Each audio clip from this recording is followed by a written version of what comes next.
चलो जी। तो हम लोग क्या देख रहे थे? हम लोग इंस्क्रिप्शंस को, जो शिलालेख है या जो कोई भी लेख है, उनको हम पढ़ रहे थे।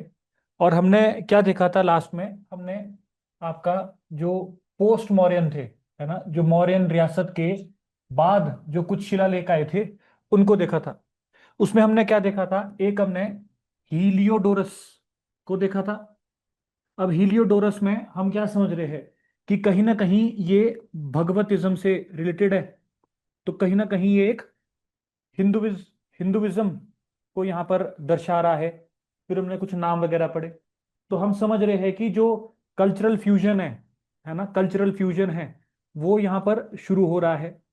फिर इसके बाद हमने जो नेक्स्ट इंपॉर्टेंट देखा, वो कौन सा था आपका? हाथी गुम्पा। अब हाथी गुम्पा केव्स है, ठीक है ना। हाथी गुम्पा अपने में बहुत ज्यादा इंपॉर्टेंट है। और हाथी गुम्पा में हमने क्या देखा था कि अशोका ने जो कलिंगा, है ना, कलिंगा के ऊपर अटैक किया था, उसको खारवेला ने, जो खारवेला डायनेस्टी का फाउंडर होगा, किंग होगा, वो यहां पर बताएगा। तो मिलिट्री एक्सपीडिशंस के बारे में लिखा था, ठीक है, कि आर्मी बहुत ग्रेट थी, ऐसे ऐसे करके। फिर हमने इसके बाद दो, जो हमारे सतवाहन नाज है बेसिकली, उनकी दो इंस्क्रिप्शंस पढ़ी थी। एक इंस्क्रिप्शन कौन सी थी हमारी? नानघाट इंस्क्रिप्शन। और दूसरी कौन सी थी हमारी? Nashik plates, NASIK, Nashik plates. ये ग्रुप ऑफ न्यूमरस इंस्क्रिप्शंस है। अब इसमें हमने क्या देखा था? इसमें हमने देखा था कि ये सारी की सारी किससे है इंपॉर्टेंट? विमेन के रोल से ये इंपॉर्टेंट है। और जो रॉयल वुमेन है, उनका यहाँ पर जो रोल है वो बहुत ऊपर हम यहाँ पे देख रहे थे, ठीक है। हमने देखा कि जो रॉयल वुमेन है वो यहाँ पर क्या कर रही है? एक तरीके का हवन कर रही है, विच मीन्स वो कहीं ना कहीं वैदिक रिचुअल्स परफॉर्म कर रही है। तो क्या सामने आ रहा है कि भाई जो हिंदुइज्म है या जो ब्राह्मणिज्म है, वो दोबारा से चरम सीमा पर आ गया है। क्योंकि इसके पहले क्या होना चाहिए था? बुद्धिज्म। तो दोबारा से एक तरीके से बोलो ना कि रिवाइवल ऑफ किसका हो रहा है? हिंदुइज्म। इसलिए क्या है, ये एक कल्चराइजेशन का है, ठीक है। फिर हमने यहां पर देखा था कि जो नासिक है, या जो नासिक के है, तो वो हमारे जो गौतमी बल बालाश्री श्री थी, उन्होंने उसको डोनेट किया था। और जो नाना घाट वाला है, मैंने आपको बताया नहीं था, तो नगानी करके एक क्वीन होगी, नागनी, है ना, उसने इसको किया था। तो यहां पर हम क्या देख रहे हैं कि जो फीमेल्स है ना, उनमें इतनी पावर है, रॉयल वुमेन में इतनी पावर है कि भाई वो क्या कर रही है? वो यहां पर गिफ्ट्स दे रही है, डोनेट्स कर रही है, डोनेट कर रही है, ठीक है ना। और वो डोनेशन किसके प्रति हो रहा है? वो डोनेशन कहीं ना कहीं किसके प्रति हो रहा है? हिंदुइज्म के प्रति। ताकि वो दोबारा से वैदिक कल्चर को, वैदिक प्रैक्टिसेस को क्या कर सके? ऊपर उठा सके, ठीक है ना। फिर हमने इसमें क्या देखा कि जो नासिक था, इसमें हमने एक टर्म पढ़ी थी, गिल्ड्स। मतलब अब गिल्ड्स हम पढ़ेंगे आज, अलग अलग प्रकार के होते हैं, क्या क्या है देखेंगे हम। लेकिन इसमें हमने क्या देखो, मर्चेंट हो सकता है, ट्रेडर हो सकता है, आर्टिसन हो सकता है, बहुत सारे गिल्ड्स हो सकते हैं। लेकिन एक चीज यहाँ पे क्लियर है कि ये जो भी है, जिससे रिलेटेड है, क्या है? ट्रेड से रिलेटेड था सारा का सारा। और अगर ट्रेड से रिलेटेड होगा तो जरूर ये अपने क्या निकालेंगे बाद में? सिक्के। तो यहां पर आपको ट्रेड डोमिनेंस देखने को मिल रही है। क्या देखने को मिल रही है? ट्रेड डोमिनेंस देखने को मिल रही है। तो कहीं ना कहीं जो ट्रेड और कॉइन्स है ना, वो किसका फीचर आपको लग सकता है? अर्बनाइजेशन का।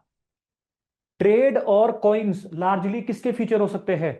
अर्बनाइजेशन के। क्योंकि ऑर्थोडॉक्सी, ट्रेड करने के लिए ऑर्थोडॉक्सी खत्म करनी पड़ेगी। और ऑर्थोडॉक्सी खत्म करने के लिए मॉडर्निटी आएगी। मॉडर्निटी कब आएगी? जब अर्बनाइजेशन आ जाएगा।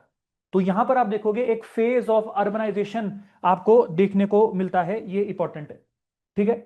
तो ये आपका पोस्ट मॉडर्न हमने कल पढ़ा था थोड़ा सा, जो हमको यहां पर देखने को मिलता है चार। इसी के साथ साथ आप देखोगे पोस्ट मॉडर्न ईस्ट से लेकर वेस्ट भी आपको कुछ इंपॉर्टेंट इंस्क्रिप्शंस देखने को मिलती है। जो प्रमुख इंस्क्रिप्शंस है ईस्ट टू वेस्ट, वो आपको एक तरीके से क्या पता है कि अब flow of urbanisation, flow of development. तो आज हम थोड़े से क्वेश्चन डिस्कस करेंगे 8-9 क्वेश्चंस है जो पिछले साल आए हैं इतने सालों में, कैसे हम वो करेंगे तो आपको पता लगेगा कि ये उसमें ये पूछे है नाने घाट वगैरह, मतलब वो डायरेक्ट अकाउंट है, अर्बनाइजेशन के ऊपर है, गिल्ड के ऊपर है क्वेश्चन, ठीक है। तो सबसे इंपॉर्टेंट यहां पर आपको अब क्या देखो, वेस्ट टू ईस्ट कर दो इसको, उल्टा लिख दिया मैंने, ईस्ट टू वेस्ट याद आता है ज्योग्राफी का, बस देखो यहां पर कहानी कहां से शुरू होगी आपके, अयोध्या से। जो मेन सेंटर बनेगा ना वो आपका अयोध्या बनेगा। अब ये जो अयोध्या है, अयोध्या है, ये आपका, इसको आप सेंटर लेके चलो, इसको आप सेंटर लेके चलो। अब इस सेंटर से आप किधर भी जा सकते हो, मतलब अब आपकी मैंने प्रॉब्लम सॉल्व कर दी। प्रॉब्लम क्या सॉल्व होगी, ईस्ट टू वेस्ट जाओ चाहे वेस्ट टू ईस्ट जाओ, ऐसे करके करते हैं हम थोड़ा सा इसको। तो हमारा जो मेन सेंटर है अभी वो क्या हो गया आपका, अयोध्या। अब अयोध्या से जो नेक्स्ट कोर इंपॉर्टेंट एरिया है वो आपको देखने को मिलेगा टुवर्ड्स द वेस्ट, और एक देखने को मिलेगा टुवर्ड्स द ईस्ट। अभी जो अयोध्या वगैरह है कहां पर है ये, अभी यूपी में, तो यूपी क्या है हमारा, सेंटर। तो ये हमारा एक सेंटर बन जाएगा। अब ये क्यों जरूरी है, क्योंकि इस अयोध्या के बाद जब आप देखोगे ना जो क्या चलेगा, आपका पोस्ट गुप्ता चलता है, उसमें एक इंपॉर्टेंट क्या रहेगा आपके, कनौज वगैरह, वो सेंटर बन जाएगा। अब समझा रहे हैं, उससे पहले क्या होगा, अयोध्या। फिर आप देखोगे जब हम पोस्ट गुप्ता पढ़ेंगे ना, पोस्ट गुप्ता में मैत्रगाज आएगा, है ना, मुखारीज आएंगे, उसमें एक हर्षवर्धन भी होगा फिर। तो आप देखोगे एक बन जाएगा बीच में क्या, एक बन जाएगा बीच में कनौज, एक बन जाएगा बीच में थानेश्वर, और एक बन जाएगा बीच में गौदा एम्पायर।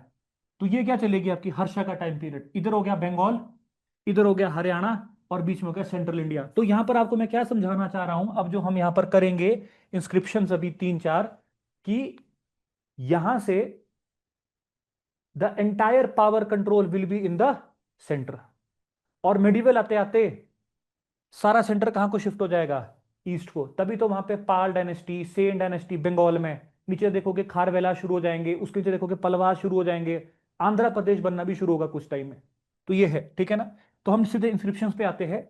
सबसे पहले हम लिखेंगे Ayodhya, Ayodhya is equal to Dhanadeva inscription, Ayodhya, DHANADEV, Dhanadev inscription, Dhanadev inscription, ठीक है ना। ये आपके इंपॉर्टेंट है। उसके बाद नेक्स्ट मेजर इंस्क्रिप्शन जो इसके नीचे हम डायरेक्टली लिखेंगे, that is your Mathura inscription, MATHURA, Mathura inscription, Mathura inscription. उसके बाद नेक्स्ट इंपॉर्टेंट इंस्क्रिप्शन आपको जो देखने को मिलेगी, ये बहुत ज्यादा इंपॉर्टेंट है, जूनागढ़ इंस्क्रिप्शन। नेक्स्ट लिखेंगे Junagadh inscription, JUNA, Juna, GADH, Junagadh inscription. ये, so these are the core 3 inscriptions जो आपको देखने को मिलेगी, ठीक है जी, जो आपको देखने को मिलेगी। अब जो अयोध्या वाली है, धनादेवा इंस्क्रिप्शन, ये होगी आपकी first century BCE, first century BCE। Mathura वाली जो इंस्क्रिप्शन है वो होगी 106 CE, मतलब AD, 106 CE मतलब AD। और जो आपकी जूनागढ़ वाली इंस्क्रिप्शन है वो होगी आपकी 150 CE मतलब AD। अब यहां पर एक क्रूशल पीरियड आपको देखने को मिलेगा, ठीक है। अब अगर आप यहां पे देखोगे, ये जो अयोध्या वाला जो पोर्शन है ना, यहां पर जो रूल कर रहे थे मौर्यंस के बाद, कौन थे, शुंगास, SHUNGA, शुंगा, पुष्यभूति शुंग, पुष्यभूति शुंगा। तो पुष्यभूति शुंगा से ये रिलेटेड है। अगली जो रिलेटेड है वो आपके कुषाण से रिलेटेड है। मथुरा वाली किससे रिलेटेड है, आपके कुषाण से रिलेटेड है। और जो रुद्रधमन है ना, वेस्टर्न क्षत्रप्स, जो हम पढ़े थे ना, क्षत्रप्स निकलेंगे, एक एम्पायर डायनेस्टी बनेगी वेस्टर्न क्षत्रप्स।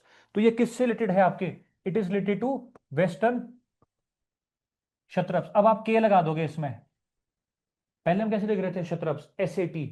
अब क्षत्रप्स को किसे आइडेंटिफाई करेंगे, क्षत्रियों से।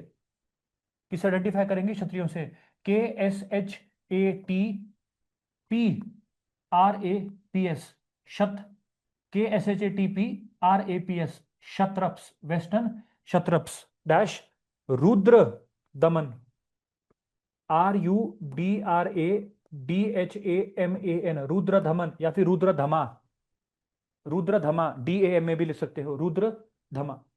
ये 3 इंस्क्रिप्शंस है, ये 3 इंस्क्रिप्शंस आपका अर्बनाइजेशन बताती है ना। इसमें लिखो आप, these 3 inscriptions depict urbanisation, economy under guild system, economy बताती है गिल्ड सिस्टम के अंदर, पब्लिक वेलफेयर भी बताती है, पब्लिक वेलफेयर भी बताती है, और ट्रेड भी बताती है। और क्या बताती है? ट्रेड भी बताती है। तो ये जो 3 इंस्क्रिप्शंस है, क्या क्या बता रही है? एक, आपके अर्बनाइजेशन का फ्लो बता रही है, इकोनॉमी अंडर गिल्ड सिस्टम बता रही है, पब्लिक वेलफेयर बता रही है, और ट्रेड बता रही है। अब इसमें ट्रेड जो बता रही है वो लार्जली आपकी मथुरा इंस्क्रिप्शन है। और मथुरा क्या था? मथुरा एक इंपॉर्टेंट अर्बन सेंटर है, साथ में एक ट्रेड सेंटर है। किसका? कुषाणों का। एक इंपॉर्टेंट अर्बन सेंटर है और एक इंपॉर्टेंट ट्रेड सेंटर है। किसका? कुषाणों का। तो अगर ट्रेड यहां पर हो रहा है तो कुषाण के सिक्के जरूर होंगे, गोल्ड कॉइन्स आएंगे, है ना। लेकिन यहां पर आपको क्या देखने को मिलेगा? गिल्ड देखने को मिलेगा। और जो ट्रेड होता था ना यहां पे, ट्रेड जो बहुत फेमस था, वो क्या था? सिल्क। और यहां पर जो ट्रेड होता था वो क्या होता था? सिल्क। तो जो सिल्क वीविंग होती थी, सिल्क वीवर्स होते थे, वो बड़े प्रोमिनेंट थे। तो जैसे गिल्ड के ऊपर आएगा, रोल ऑफ गिल्ड आएगा, इसमें क्वेश्चन आया हुआ है हमारे को PYQ, ऑर्गेनाइजेशन का आया हुआ है, तो इस तरीके से। ठीक है। अब आ जाओ आप धनदेव इंस्क्रिप्शन अयोध्या में। अब ये वाली जो इंस्क्रिप्शन है, ये इंस्क्रिप्शन क्यों इंपॉर्टेंट है? ऐसा कहा जाता है कि it is probably the earliest Sanskrit inscription. It is probably the earliest Sanskrit inscription. तो कहीं ना कहीं आपको क्या देखने को मिल रहा है? Sanskritisation, Sanskritisation of society. क्या देखने को मिलेगा? Sanskritisation of society. तो ये एक इंपॉर्टेंट एक्सपेक्ट है। ठीक है। और यहां पर आपको एक और चीज देखने को मिलेगी, यहां पर इनको अब क्या देखने को मिलता है? थोड़ा सा ये आपको अर्ली टेम्पल बिल्डिंग के बारे में भी बताता है। किसके बारे में बताता है?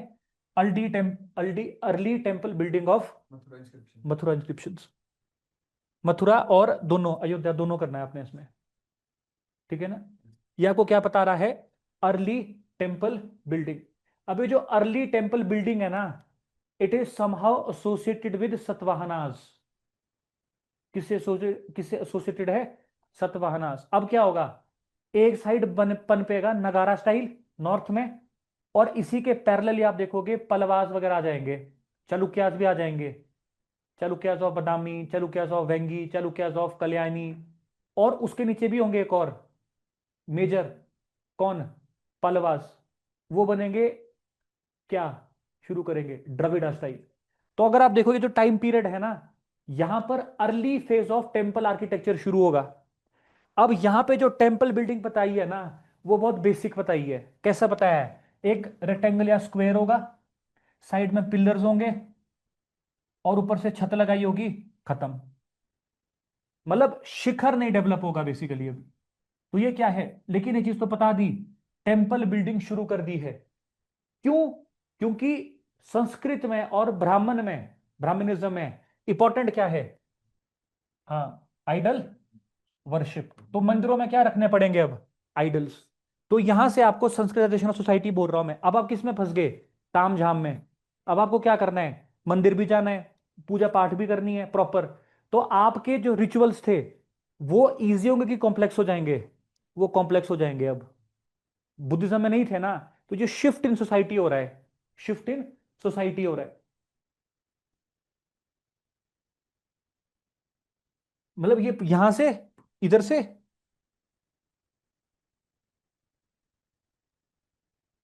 इस वाले अर्बनाइजेशन से दोबारा।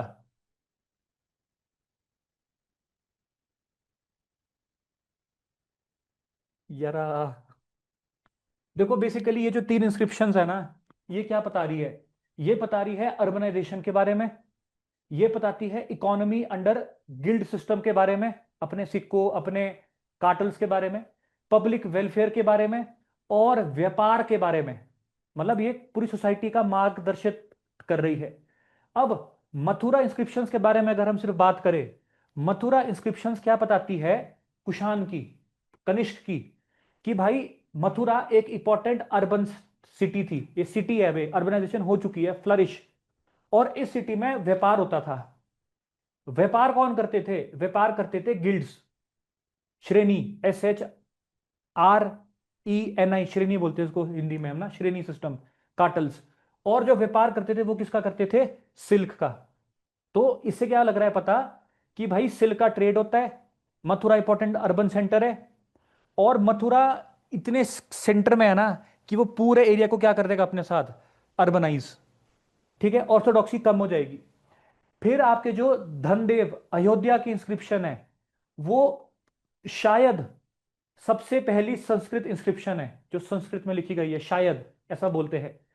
और ये जो इंस्क्रिप्शन है, ये शुंगा, पुष्यभूति शुंग, जो डायनेस्टी आएगी मौर्य के बाद, उसके टाइम पीरियड की भी है। और इसमें थोड़ा बहुत रोल सतवाहना का भी है, सतवाहंस। और ये बोलते हैं कि इससे हम थोड़ा सा टेम्पल बिल्डिंग सीख सकते हैं, जो स्टार्टिंग फेज का टेम्पल बिल्डिंग था, छोटे मोटे बिल्डिंग बिल्डिंग बना देनी, उसमें एक मूर्ति रख देनी। तो कहीं ना कहीं आइडल वर्शिप और संस्कृताइजेशन ऑफ सोसाइटी हमको देखने को यहां पर मिल रहा था। बस इससे इतना ही पता लग रहा है। ठीक है, अब जो सबसे इंपॉर्टेंट है ना, वो है आपके पास जूनागढ़ इंस्क्रिप्शन ऑफ रुद्रधमन या फिर रुद्रधमा। अब ये जो जूनागढ़ इंस्क्रिप्शन है ना, ये कहानियां बताती है तीन लोगों की। किन किन लोगों की बताती है? तीन लोगों की। सबसे पहले ये कहानी बताती है अशोका की, और इसी के साथ ये कहानी बताती है चंद्रगुप्त मौर्य की, और इसी के साथ अगली जो कहानी बताती है ये बताती है स्कंदगुप्त की, SKNDAGUPTA, स्कंदगुप्त, गुप्ता पीरियड में भी आएगा ये कहानी बता रही है अशोका, चंद्रगुप्त मौर्य की, स्कंदगुप्त की। और एक कहानी ये बता रही है आपके रुद्र धमन या फिर रुद्र धमा, DHAMA डायरेक्ट, रुद्र धमन या फिर रुद्र धमा। अब इसमें जो मेन चीज है ना, हमने यहां पर कुछ नहीं निकालना है इससे। हमको यहां पर क्या देखना है, कि कहीं ना कहीं इसमें सुदर्शन लेख का वर्णन किया गया है, या मौर्यंस में पढ़ोगे किसने बनाई थी।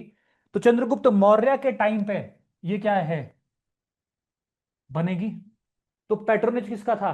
चंद्रगुप्त मौर्य का था। एक पॉइंट तो ये है। स्कंदगुप्त इसको क्या करेगा?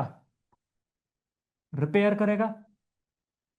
और रुद्रधमा भी इसको क्या करेगा? पब्लिक वेलफेयर के लिए यूज करेगा और दोबारा से रिपेयर करेगा। तो कहीं ना कहीं ये जो लेक है ना, लेक है, ये क्या दर्शा रहा है यहां पर? It is somehow denoting irrigation. और इरिगेशन किसका एक्सपेक्ट हो सकता है? कहीं ना कहीं अर्बनाइजेशन का। समझा रहा है आपको? ये जो पब्लिक वेलफेयर है, ये कैसा है? ये आपको एक अर्बन सेंटर की अनुभूति देगा। इरिगेशन, पब्लिक वेलफेयर बड़ा क्रूशियल है एक अर्बन सेंटर के लिए। नहीं तो वहां पर रिवोल्ट्स हो जाएंगे। गांव में अब नेचर कैसी होती है? सहने की। अर्बन में नेचर सहने, फास्ट लाइफ में मूविंग लाइफ होती है ये। तो यहां पर एक एक्सपेक्ट क्या देखने को मिलता है? अभी सुदर्शन लेक कहां पर है? गुजरात, राजस्थान, तमिलनाडु का है? पक्का? हाँ जी, सुदर्शन लेक कहां पर है? ऑनलाइन।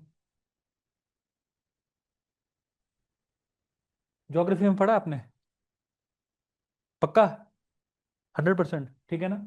अब यहां पर आप कह सकते हैं कि there is a reference of famine. There is a reference of famine, कि भुखमरी आई थी बस। और इस भुखमरी के लिए एग्रीकल्चर का डिक्लाइन बड़ा क्रूशल था। इस एग्रीकल्चर का डिक्लाइन क्रूशल था, तो उन्होंने किसको रिपेयर कर दिया या किसको बना दिया? आपकी लेख को। और ये संस्कृत में है, तो दोबारा से क्या लग रहा है पता, कि भाई जो संस्कृताइजेशन है वो दोबारा से अपनी चरम सीमा पे। ये फेमाइन का अकाउंट नहीं है, पर ये बोल रहे कि फेमाइंस आर वेरी फ्रीक्वेंट।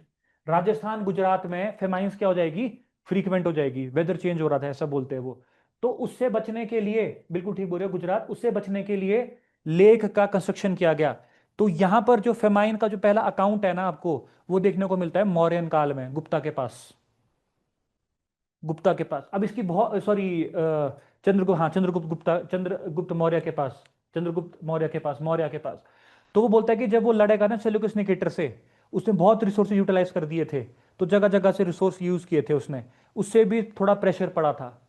तो ऐसे ऐसे करके स्टोरीज बनती है। बट हमारे लिए इंपॉर्टेंट क्या है, ये कहीं ना कहीं किसके बारे में बता रहा है? आपके पब्लिक वेलफेयर के बारे में। बस अभी आप इतना इसको याद रखो, ठीक है। उसके बाद नेक्स्ट इंपॉर्टेंट जो इंस्क्रिप्शन चलती है, वो चलती है गुप्ता पीरियड की। किसकी चलती है? गुप्ता पीरियड की। अब गुप्ता पीरियड की जो इंस्क्रिप्शंस है, वो कोर आपको कहां पर यूज होगी? गोल्डन पीरियड है कि नहीं, या आपसे पूछा जाएगा कि अर्बनाइजेशन थी कि नहीं, या आपसे पूछा जाएगा चेंज या कॉन्टिन्यूटी थी कि नहीं। अब अगर आप यहां पर देखेंगे, गुप्ता पीरियड को हम राजाओं के ऊपर पढ़ते हैं, लेकिन गुप्ता पीरियड में अगर हम देखेंगे, इसको आप दो पार्ट में डिवाइड कर सकते हो, ये आपके हिस्ट्री के लिए थोड़ा सा इजी हो जाएगा। जो सबसे कोर बंदा है गुप्ता पीरियड का, वो कौन है? SAMUDRAGUPTA, समुद्रगुप्त। अबे जो समुद्रगुप्त है ना, ये आपकी चार मेन इंस्क्रिप्शंस पे काम होता है इसका। जो सबसे इंपॉर्टेंट है वो क्या है? अलाहाबाद, अलाहाबाद। उसके बाद नेक्स्ट है ईरान, ईरान इंस्क्रिप्शंस। उसके बाद अब देखोगे एक चेंज आएगा, एक चेंज आने वाला है बहुत ही भयंकर, that is Nalanda copper plate. Very very important, Nalanda copper plate, Nalanda copper plate. और नालंदा कॉपर प्लेट के साथ आपको देखने को मिलेगा गया कॉपर प्लेट। मतलब आप पत्थरों से कहां पे चले गए हो भाई? कॉप ईरान, ईरान, ईरान, ईरान करके जगह पड़ती है, ईरान। ये अपने नाम भी रखेगा, ईरान विजेता, ईरान राजा या समुद्रगुप्त। ये एरिया साउथ भी कंट्रोल करेगा, मतलब डेक्कन को कंट्रोल करेगा यहां से अभी। ये बड़ा क्रूशियल है। तो ये मिलिट्री एक्सपीडिशन है बेसिकली। जो ईरान है ना, ईरान, वो उसका ईरान है, it is a military expedition. उसकी मिलिट्री के बारे में पता लगता है इससे, याद रखना। चलो, समुद्रगुप्त अगर आप देखोगे, समुद्रगुप्त अगर आप देखोगे 300 के आसपास आएगा, 360 इसका कोर पीरियड चलेगा। और 360 में क्या आता है यहां पर आपके? Allahabad inscription, Allahabad inscription. और ये सारी की सारी बेसिकली, अगर मैं आपको चारों की चार बताऊं आपको, ये these are belong to the 4th century CE या फिर 4th सेंचुरी एडी। तो 360 भूल जाओ, क्योंकि इसका रूल क्या है? 300 का रूल है इसका, बेसिकली 4th सेंचुरी का रूल है इसका, ये है। अब जो अलाहाबाद है ना, Allahabad, Allahabad basically is a appraisal, खुद की तारीफ है उसकी, जिसको हम क्या बोलते हैं? प्रशस्ति, प्रयाग प्रशस्ति। ये क्या है आपका? It is known as PRAYAG, Prayag Prashasti, PRASHAPRASHASTI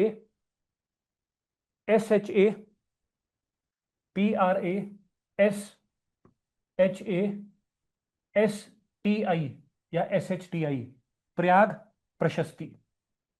अब ये जो है अलाहाबाद का पूरा अकाउंट, ये दो बंदों ने मिलकर लिखा है।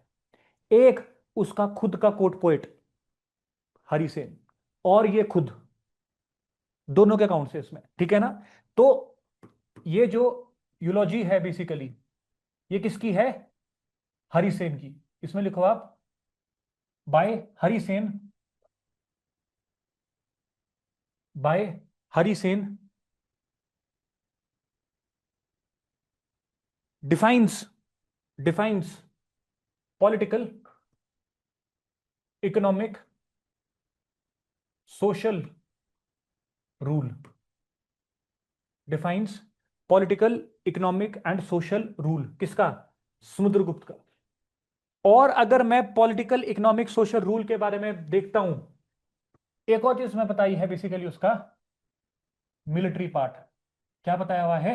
Military part. ये बहुत ही खतरनाक राजा था भाई।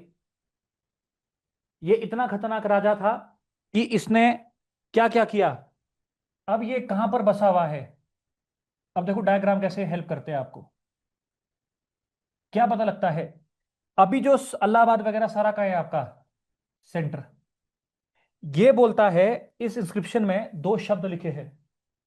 एक लिखा है आर्यवर्ता और एक लिखा है दक्षिण पिता, या फिर दक्षिण पथ राजा या दक्षिण पथ नाथा।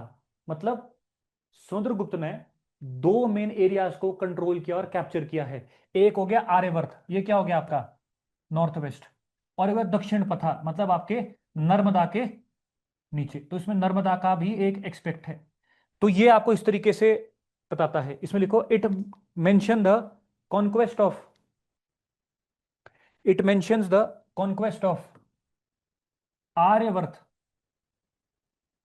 आर्यवर्त क्या हो गया आपके आर्यन देश, वेस्ट वाला आर्यवर्ता, नॉर्थ वाला पोर्शन, एंड दक्षिण, DAKSHIN, दक्षिण पथा, आर्यवर्ता एंड दक्षिण पथा। तो मैं क्या कर रहा हूं? मैं भाई एक जगह से दूसरी जगह पे जा रहा हूं और क्या कर रहा हूं? उस चीजों को कंट्रोल कर रहा हूं। कैसे? उनको कैप्चर करके। तो हिस्ट्री में एक टर्म होती है, उसको हम क्या बोलते हैं? इंपीरियलिज्म। What is imperialism? जब एक मेन कंट्री या मदर कंट्री दूसरी कंट्री को रूल करती है, उसे इकोनॉमिक, पॉलिटिकल, सोशल बेनिफिट्स उठाती है विदाउट डायरेक्टली रूलिंग इट, उसको क्या बोलते हैं? इंपीरियलिज्म। ये कैसा डिफरेंट है कॉलोनियलिज्म से? कॉलोनियलिज्म में सेम है, लेकिन आप वहां पर खुद बैठोगे, जैसे क्राउन बैठा था। ईस्ट इंडिया कंपनी का जो पीरियड है वो है इंपीरियलिज्म। क्राउन का जो पीरियड है उसमें आप क्या देखोगे? कोलोनलाइजेशन शुरू होती है। तो यहां पर पहली बार भारत की हिस्ट्री में एक एक्सपेक्ट किसका देखने को मिल रहा है? इंपीरियलिज्म का। इट टॉक्स अबाउट द महत्वाकांक्षी नेचर ऑफ इंडियन किंग्स, की जो राजा थे ये कैसे थे? इंपीरियलिस्टिक राजा थे। ये कैसे राजा थे? इंपीरियलिस्टिक राजा। ये दूसरी कंट्रीज को, दूसरी स्टेट्स को कंट्रोल करते थे। और और शायद इसीलिए इसको क्या बोला गया है? Napoleon of India. क्योंकि सबसे पहले इंपीरियलिज्म किसने शुरू की थी? नेपोलियन ने। कॉन्क्वेस्ट, जो मिलिट्री कॉन्क्वेस्ट होती थी। इसीलिए समुद्रगुप्त को नेपोलियन ऑफ इंडिया भी कहा जाता है।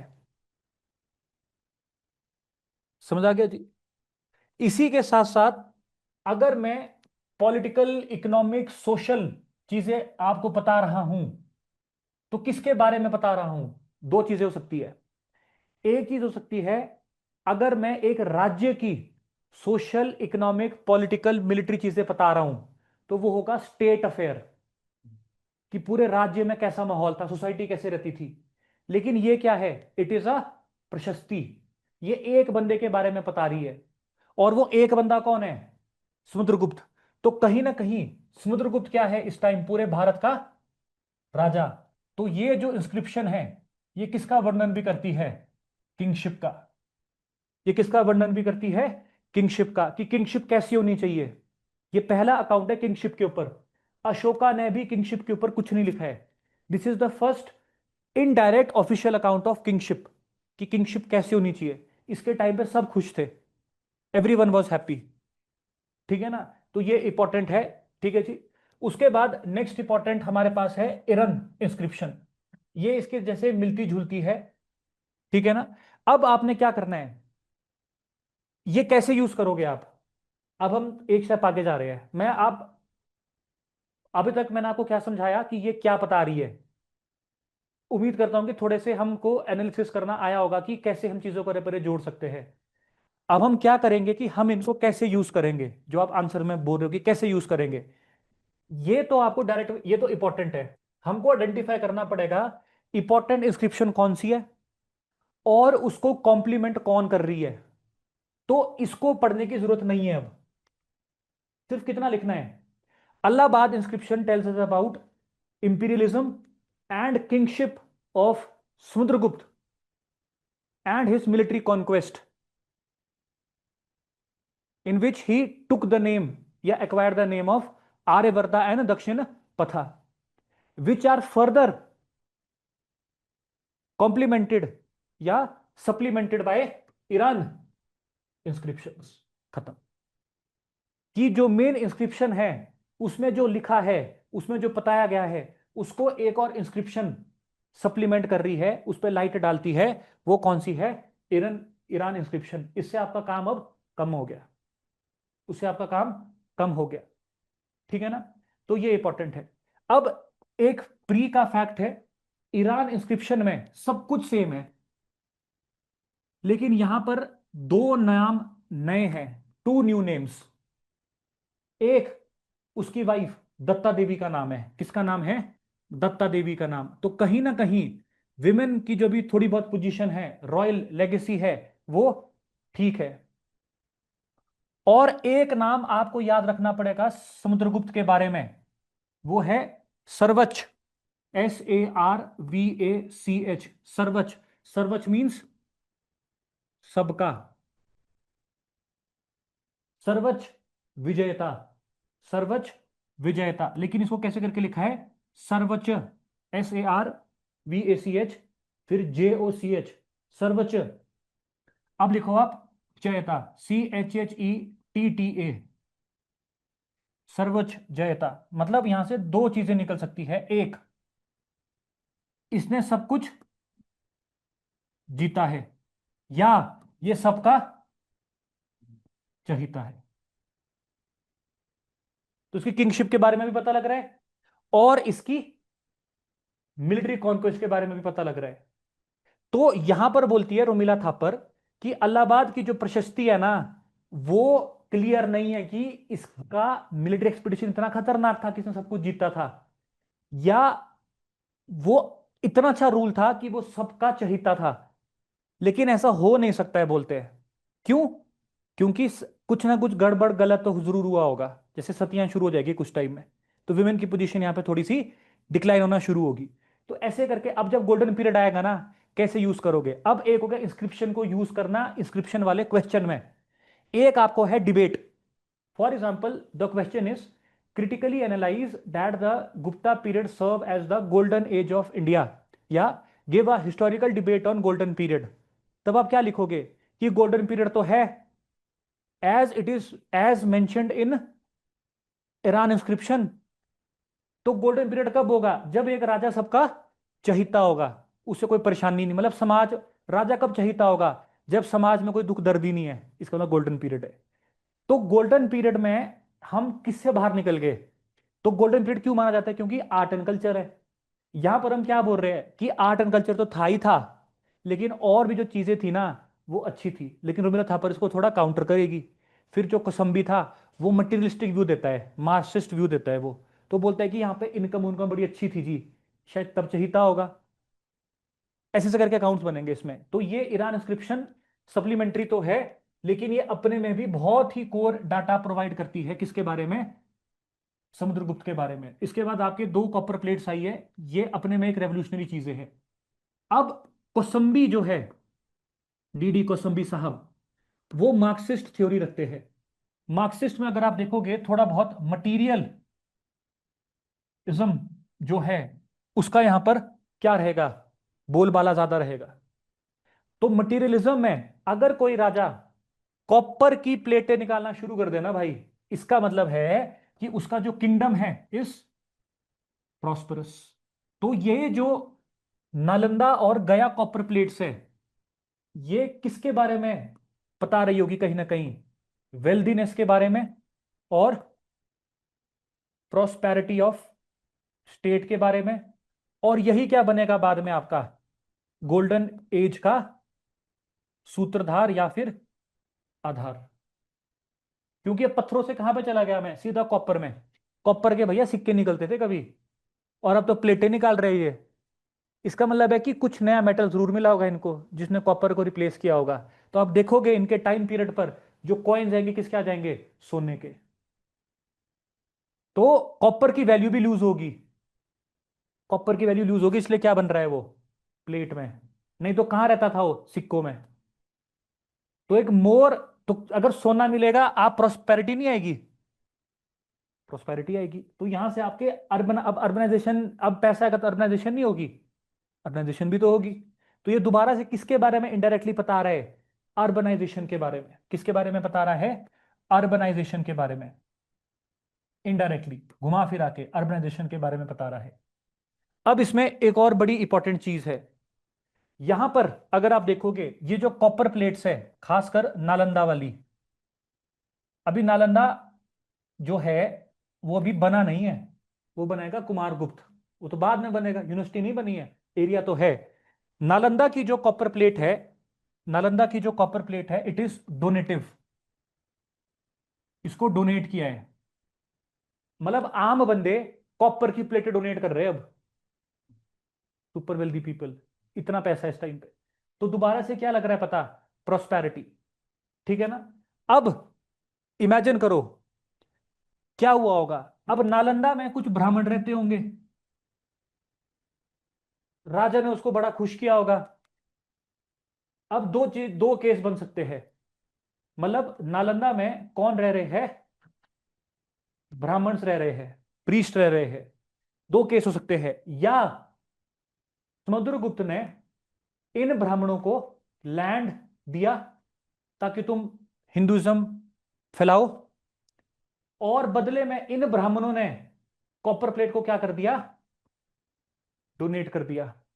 या तो ये केस हो सकता है, या उल्टा केस हो सकता है, ब्राह्मणों ने, ब्राह्मणों को समुद्रगुप्त ने मौका दिया, ब्राह्मण बड़े खुश हुए, ब्राह्मणों ने नालंदा कॉपर प्लेट उसके नाम कर दी, वो बहुत खुश हुआ, और उसने खुशी के मारे उसको क्या दे दिया, लैंड दे दिया। मतलब एक चीज यहां पे क्लियर है कि नालंदा कॉपर प्लेट में जरूर क्या हुआ है, लैंड ग्रांट्स दी गई है। और किसको दी गई है, ब्राह्मण्स को दी गई है। अब कैसी दी गई है हमारा कंसर्न नहीं है, हमारा कंसर्न है कि ब्राह्मण्स को लैंड ग्रांट मिली है। अब जब ये लैंड ग्रांट दी जाती है, इसको बोला जाता है अग्रहारा। क्या बोला जाता है, agrahara, AGARAHARA, agrahara land. Land donated by kings to Brahmins, land donated by kings to Brahmins, उसको बोलते हैं अग्रहारा। तो क्या हो रहा है दोबारा से कहीं ना कहीं, संस्कृताइजेशन, ब्राह्मणिज्म कल्ट। तभी तो नालंदा यूनिवर्सिटी हिंदू सेटअप होता है पहले, फिर उसमें सारे डिसिप्लिन चलेंगे आस्ते आस्ते आस्ते आस्ते। और ये तो वैसे भी क्या है, प्रोसिक्यूटर ऑफ मॉन्क्स, बुद्धिस्ट। तो ये किसको प्रमोट करेगा, बुद्धिज्म को। ठीक है ना। ये जेनोलॉजी ऑफ गुप्ता पीरियड भी बताती है, ऐसा भी बोलते हैं इसमें। ठीक है ना। अब ये कॉपर प्लेट, ऐसा बोला गया है कि ये कॉपर प्लेट कुमारगुप्त के समय पे भी थी, मतलब कुमारगुप्त भी मेंशन्ड है इसमें, समुद्रगुप्त भी मेंशन्ड है। तो हम ये नहीं लिख रहे कि किसके, किस राजा के टर्म समय पे आई, हम इसको इग्नोर करेंगे, हम लिखेंगे कि इसमें ये चीजें मेंशन्ड है। सेम इज विद गया। अब गया में भी सेम है, गया में भी सेम है, गया कॉपर प्लेट भी आपकी सेम है। तो इसमें मैं आपको अलग से नहीं लिखा रहा कुछ, सेम, गया कॉपर प्लेट इज सेम। आपका समुद्रगुप्त यहां पे खत्म होता है। अब देखो, समुद्रगुप्त के बाद जो दो मेन राजा आएंगे ना, एक आएगा Chandragupta two, Chandragupta two, Chandragupta two, 5th century के आसपास है अब हम। और ये चंद्रगुप्ता है ना, ये किसके लिए फेमस है, ये फेमस है उदयगिरी केव्स वगैरह के लिए। किसके लिए फेमस है ये, Udayagiri, UDAYAGIRI, Udayagiri inscriptions in the caves. Udayagiri caves, Udayagiri inscriptions, और मेहरुली आयरन पिल्लर। भाई साहब एक टाइम पे, मौर्यन के टाइम पे, आयरन से क्या बनते थे? केवल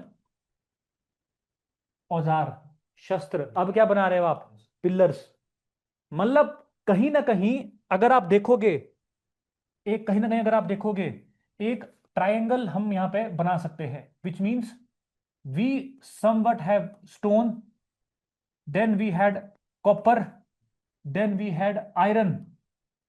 आयरन में आता है रस्ट, लेकिन वो अभी तक प्रिजर्व्ड है। और हमने मेटल एडवांसमेंट भी की, और बीच में क्या है? गोल्ड। कहीं ना कहीं, कहीं ना कहीं गुप्ता पीरियड में क्या हुई है? Scientific advancement. कहीं ना कहीं गुप्ता पीरियड में आपको क्या देखने को मिलेगी? Scientific advancement. हम ये भी तो बोल सकते हैं, बंदा केव में भी, गुफाओं में भी लिख रहा है, कॉपरों में भी लिख रहा है, लोहे में भी लिख रहा है। और ये जो मेहरूली आयरन पिलर था ना, इट इज एंटी रस्ट। तो मेटल स्किल्स भी आपको देखने को मिलेंगे। सोसाइटी, तो सोसाइटी का अगर अभी क्वेश्चन आ जाए, सोसाइटी में ऑक्यूपेशन क्या है? Silk weaving, cotton, metallurgy, metal work बड़ा इंपॉर्टेंट है, ऐसे ऐसे करके। ठीक है ना? तो ये कुछ इंपॉर्टेंट है, दीज आर इंपॉर्टेंट पॉइंट्स। ठीक है ना? अब जो उदयगिरी केव्स है, इंस्क्रिप्शंस, और मेहरूनी आयरन पिलर है, ये एक और चीज दर्शा रहा है। ये किसको दर्शा रहा है?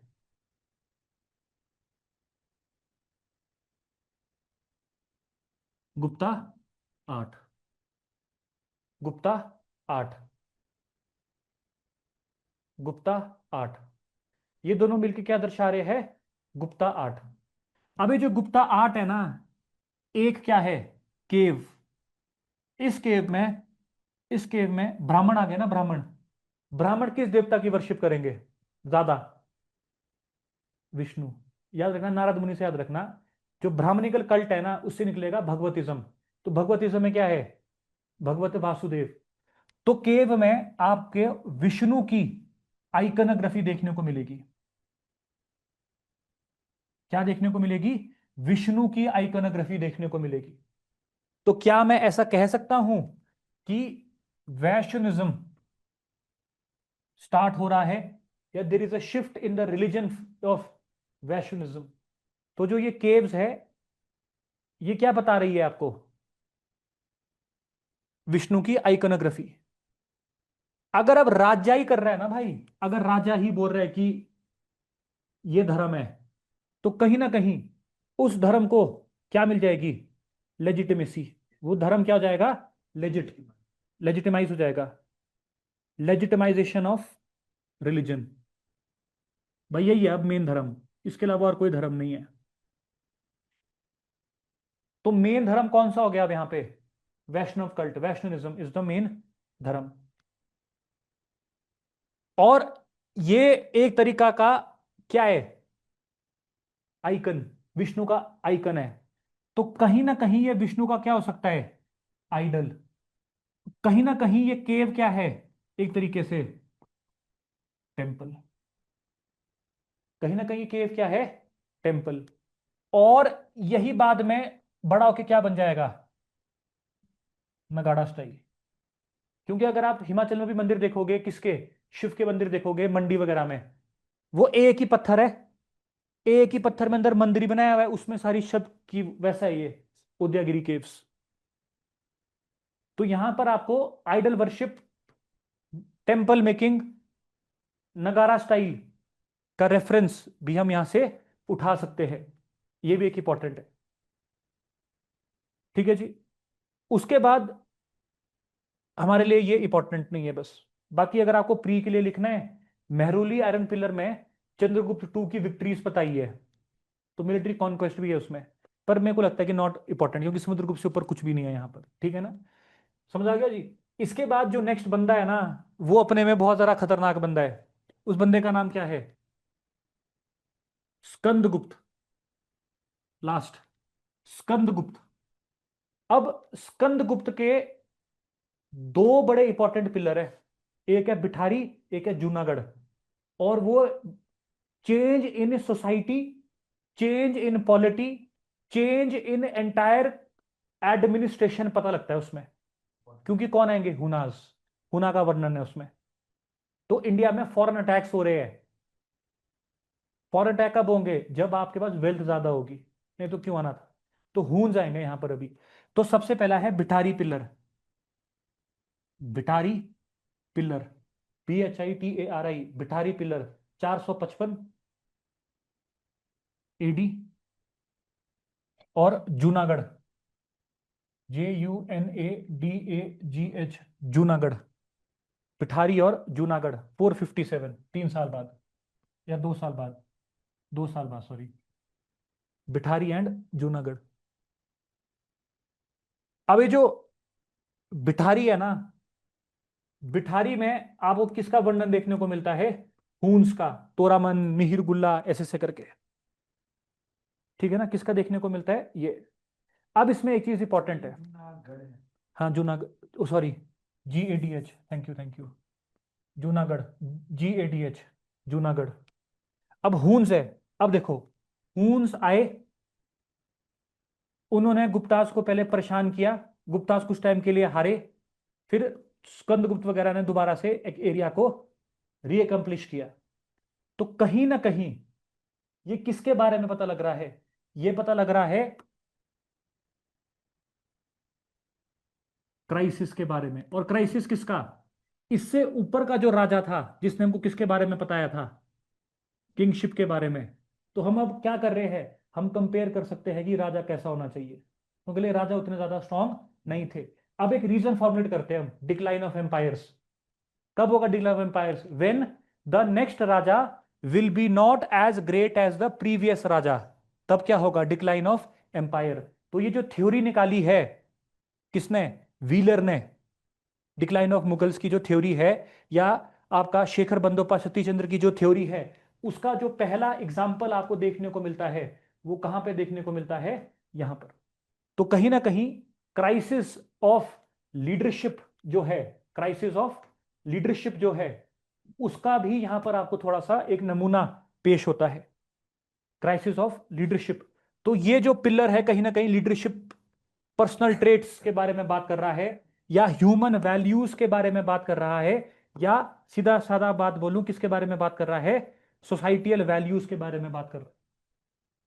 सोसाइटियल वैल्यूज के बारे में बात कर रहा है, क्योंकि ह्यूमन कैसे होने चाहिए? ऐसे प्रोटेक्शन देनी पड़ेगी एक राजा को, ऐसे ऐसे करके है। ठीक है जी।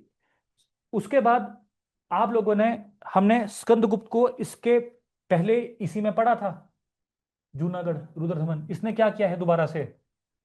रिपेयर ऑफ सुदर्शन लेक, देखो दोबारा आ गई है। पहले अशोका, चंद्रगुप्त मौर्य, मतलब पहले चंद्रगुप्त मौर्य ने के टाइम नहीं आएगा ये, अशोका के टाइम लिखा जाएगा चंद्रगुप्त मौर्य के बारे में, कि मेरे दादा के टाइम बनी थी ये, ऐसा है ये। चंद्रगुप्त मौर्य के टाइम नहीं बनेगी जूनागढ़। लिखने लिखाने वाला काम किसका है? अशोक का। अशोक बताएगा मेरे दादा के टाइम पे बनी है ये, जब मेरे दादा थे। फिर ये है कि भाई मैं रिपेयर करता हूं। तो दोबारा से क्या हो रहा है? State welfare. दोबारा से क्या लग रहा है पता? State welfare. अब अगर आप ये जितनी भी हमने पढ़ी ना, कौन कौन सी जितनी भी हमने पढ़ी, समुद्रगुप्त से लेकर आपका स्कंदगुप्त तक, इसमें एक चीज बहुत इंपॉर्टेंट है, वो है ऑफिसेस। वो क्या है? Offices. Provincial administration, revenue office, welfare office. तो कहीं ना कहीं ब्यूरोक्रेसी के बारे में भी ये इंस्क्रिप्शंस बताती है। ओवरऑल, ओवरऑल लास्ट लिखो, overall these all inscriptions, overall these all inscriptions tell us about, tell us about bureaucracy and agrarian, comma, fiscal decentralisation, decentralisation with kingship and state welfare, state welfare, DD Kosambi, DD Kosambi, DD Kosambi.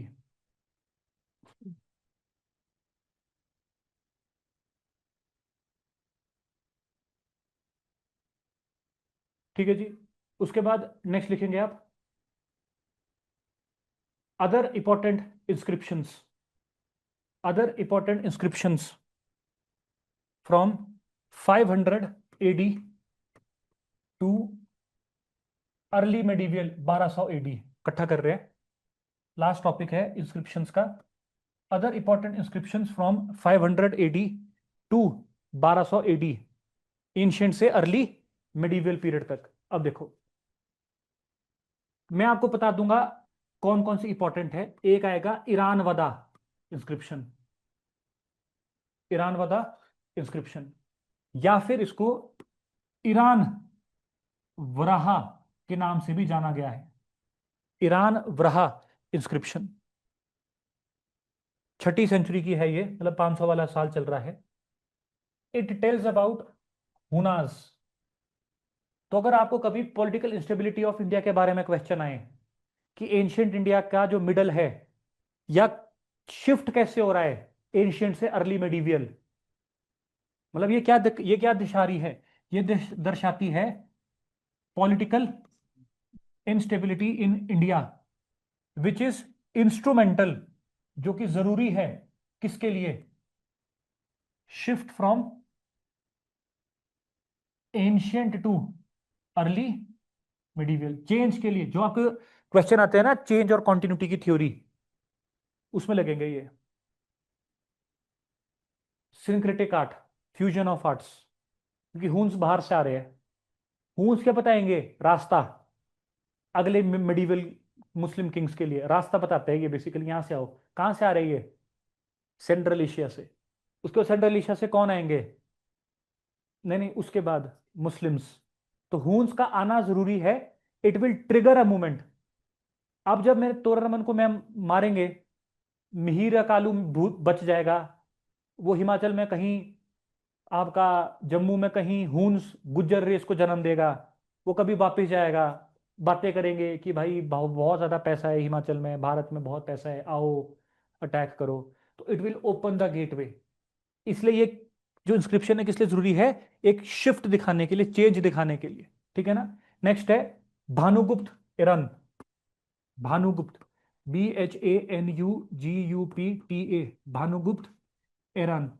Iran जगह का नाम है, वही वही चल रहा है, centre बन गया ये। Bhanugupta Iran 510 ADCE। भाई साहब ये बनेगा आपका ऐसे से लेकर सब जगह। इसमें क्या बताया है, भारत की सबसे पहली सती, भारत की सबसे पहली सती। और जब सोसाइटी में करप्शन आ जाए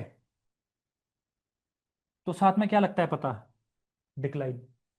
तो विमेन, अब ये कहां कहां यूज होगी, देखो ये इंस्क्रिप्शन कहां कहां यूज हो सकती है, विमेन के ऊपर यूज हो सकती है, चेंज और कॉन्टिन्यूटी में यूज हो सकती है। इससे नीचे तो कुछ भी नहीं है ना। अब इससे नीचे तो क्या होगा, जब आपने महिलाओं को मारना शुरू कर दिया, इमुलेट कर रही है महिलाएं अब। और ये कल्चर में भी आ सकता है। और ये गुप्ता का जो गोल्डन एज है उसका जो एंटीथीसिस है उसमें आएगा ये। अब इसके इसके लिए इंपॉर्टेंट कौन है अब,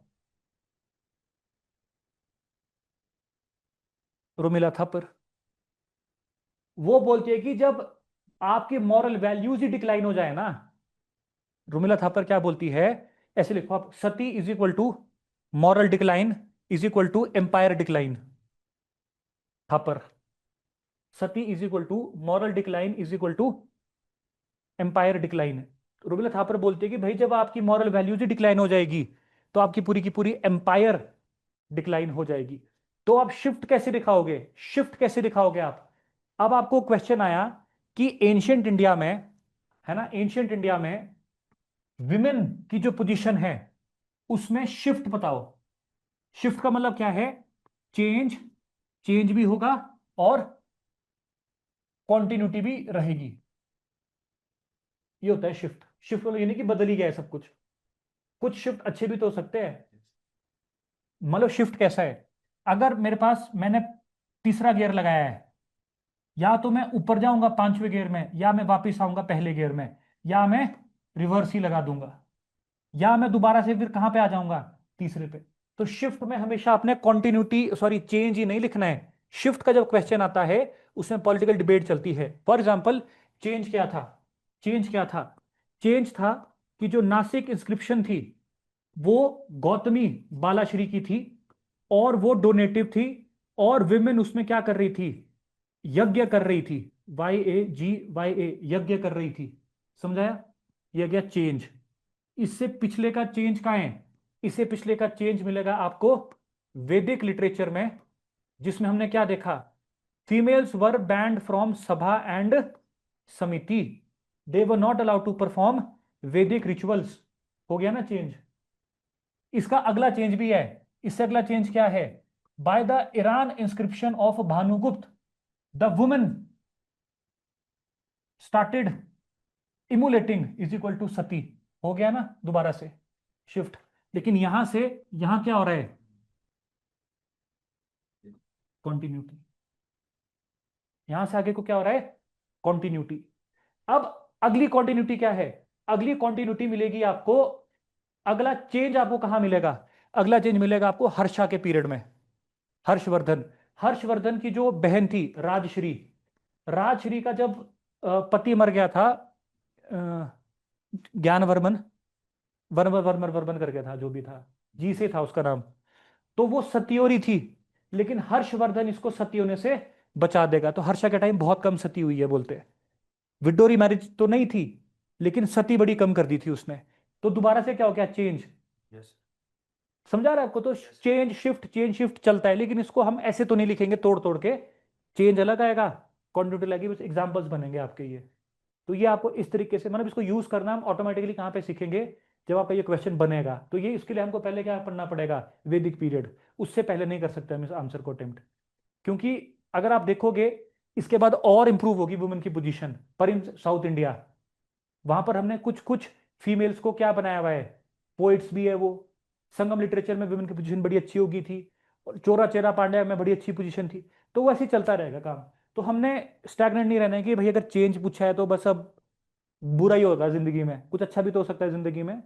तो हर्षा के टाइम में विमेन, बेशक विमेन की पोजीशन डिक्लाइन थी, लेकिन इतनी बुरी नहीं थी कि जितनी बुरी समुद्रगुप्त के बाद होगी थी। थोड़ा सा इंप्रूवमेंट आएगा। वो लिखते आप कैसे हो फिर वो आपके हाथ में है बेसिकली, ठीक है ना? तो ईरान इंस्क्रिप्शन में आपको ये देखने को मिलेगा, जिसमें वो क्या बोल रहे हैं कि भाई फीमेल्स की पोजीशन अब बहुत ही फंडामेंटली डिक्लाइन हो चुकी है, खत्म हो चुकी है। ठीक है।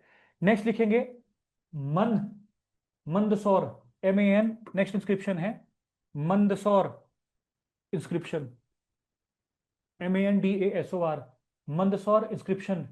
Yashodharma, Yashodharma, 535 AD, 535 AD। हाँ, ये यशोधर्मा राजा का है। यशोधर्मा। अब दो पार्ट में डिवाइड होंगे राजा, एक बनेंगे वर्मा, एक बनेंगे धर्मा। यशोधर्मा जो होंगे, धर्मा किंग्स, याद रखना, मुशान वर्मन चंबा का राजा, साहिल वर्मन, या यशोधर्मन। धर्मन विल बी ब्राह्मण किंग्स। वर्मन, वर्मन से निकलेंगे Verma, Varman will be Kshatriya Kings. जैसे हर्ष वर्धन, उसके आगे ज्ञानवर्धन वर्मन, ऐसे निकलेंगे। अब दो तरह के राजा निकलेंगे, एक निकलेंगे ब्राह्मण राजा धर्मा, एक निकलेंगे क्षत्रिय राजा वर्मन। तो अब ना ये बेसिकली सरनेम भी और सैल्यूटेशन भी है। मेन नाम क्या है इसका? यशोधर्मा। अब जो यशोधर्मा है, ये क्या है? ये जो है, ये बताता है political resurgence of India.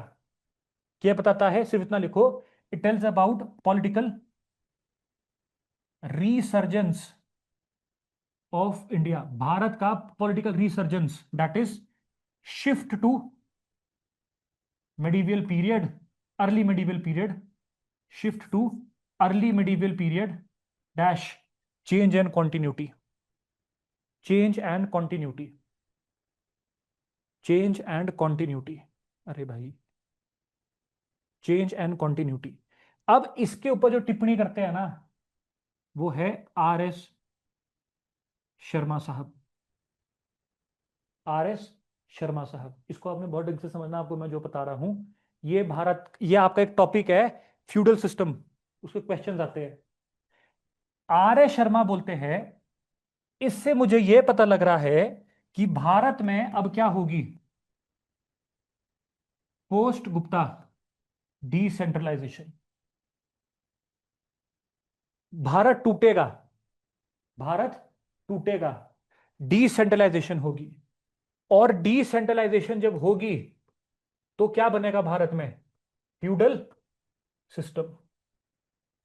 Bharat में क्या बनेगा, फ्यूडल सिस्टम। अब आपको मैं गुप्ता पीरियड का एक एक्सपेक्ट समझाता हूं, कोशिश करता हूं कि मैं इसको अच्छे से समझा सकूं। एक इंसान हुआ करता था जिसका नाम था समुद्रगुप्त। समुद्रगुप्त ने पूरे भारत को अपने अधीन रखा। जब उसने अपने भारत को अपने अधीन रखा, वो इतना बलवान हो गया, वो इतना बलवान हो गया, इतना पैसा आ गया कि उसने सारा दारोमदार किस पे डाल दिया, ब्यूरोक्रेसी पे। किस पे डाल दिया, ऑफिसर्स पे। ब्यूरोक्रेसी को अगर काम करना है, ब्यूरोक्रेसी को अगर काम करना है, तो ब्यूरोक्रेसी को आपको क्या देनी पड़ेगी, पावर देनी पड़ेगी। आप सुखवी तरह को कंट्रोल नहीं कर सकते, ब्यूरोक्रेट्स ऐसे होते हैं, ईगोइस्टिक मैन होते हैं। और यहाँ पे ब्यूरोक्रेट्स कौन होंगे, ब्राह्मण्स। आज भी HSI ये सब जरा कौन है, ब्राह्मण्स। ये हिमाचल का एक ट्रेट है। Leaders will be Kshatriyas, not Brahmanas. Rulers will be Kshatriyas not Brahmanas, but state को ड्राइव कौन करेंगे, ब्राह्मणास। ये हिस्ट्री बताती है, आज भी हिमाचल में ऐसा ही। जो क्वेश्चन आता है ना हिमाचल में आपको, कि हिमाचल की जो कास्ट है वो कैसे पॉलिटिक्स को अफेक्ट करती है, ऐसे चीजें निकलती है वहां से। ये ऐसे हेल्प करेगा आपको, अगर आप हिस्ट्री को समझोगे आपके हिमाचल के आंसर निकलेंगे इससे, ठीक है ना। तो ये जो पावर्स है ना, इन पावर के लिए आपको क्या करना पड़ेगा, डिसेंट्रलाइजेशन करना पड़ेगा। और समुद्रगुप्त ने दो तरीके का डिसेंट्रलाइजेशन किया। एक किया, मैंने लिखा है आपको, एग्रेरियन, दूसरा फिस्कल। अकबर भी करेगा। अकबर ने जब इसको किया, अकबर ने इनको क्या बोला, जमींदार। अकबर ने इनको क्या बोला, mansabdar. Same, change and continuity. समझा रहा है आपको, ये ऐसे करके है। तो ये बाद में जागीरदार बन जाएंगे, लेकिन अकबर रुकेगा नहीं, अकबर और आगे जाएगा, जागीरदार ना देगा, एरिया का कंट्रोल दे देगा।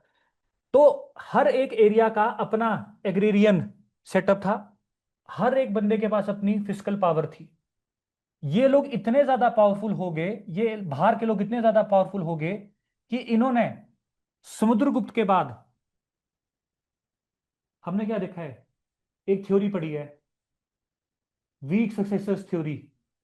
अभी बताया मैंने आपको, समुद्रगुप्त के बाद जो भी आया वो क्या था, वीक सक्सेसर्स। वो बाहर के लिए, आउटर वर्ल्ड के लिए तो स्ट्रांग थे मे बी, लेकिन वो अपने ब्यूरोक्रेट्स के लिए क्या थे, बहुत ज्यादा वीक। वो तो अंदर से खाना शुरू करेंगे अब।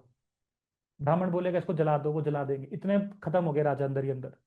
सोसाइटी डिक्लाइन हो रही है अब, क्योंकि ब्राह्मणिज्म ने सेम कब किया था, लेटर वैदिक पीरियड में। वही ब्राह्मणिज्म दोबारा से सोसाइटी को कंट्रोल कर, इसलिए कोर क्या चला गया, हिंदुइज्म।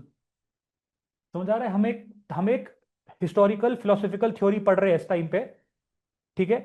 तो ये बहुत नेसेसरी है हमको, इसलिए ये गोल्डन पीरियड माना जाता है, इसमें हमको पूरी की पूरी किंगशिप समझ आती है। लेकिन जब ब्यूरोक्रेसी ने बहुत खत्म कर दिया, तो कुछ राजाओं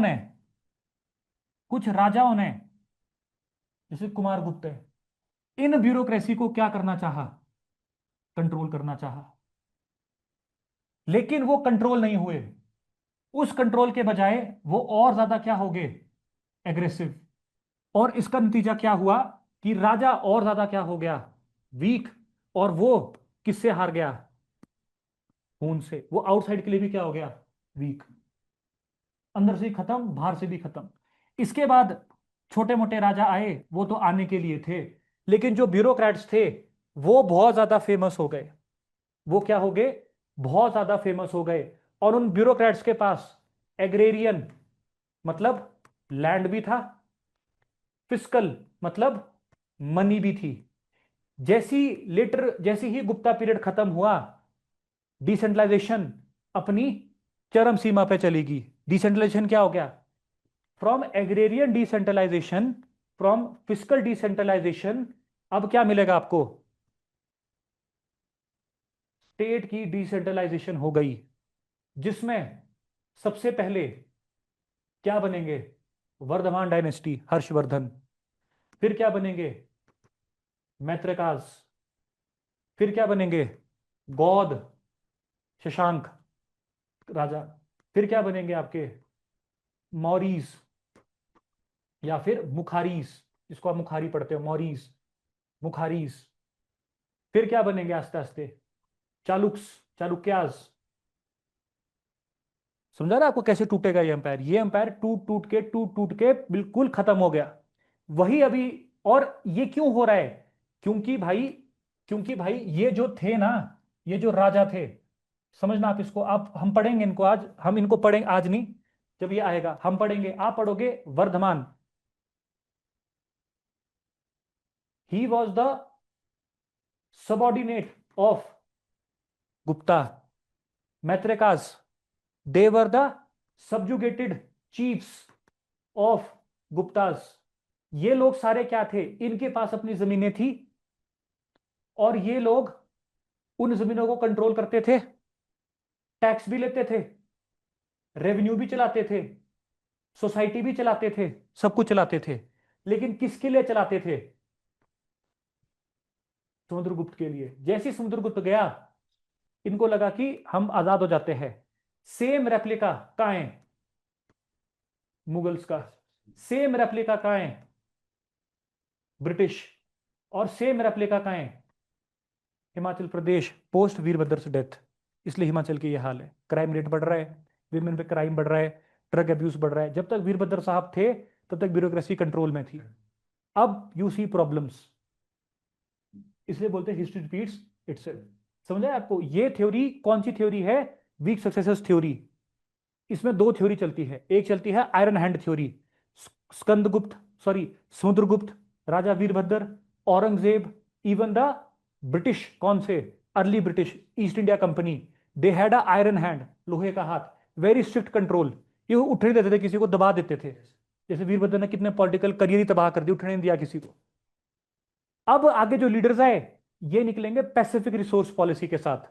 मतलब समझौता, कि मैं रूल करता हूं, मेरे को सपोर्ट करेगा तू, मैं रूल करता हूं, मेरे को पैसे देगा तू।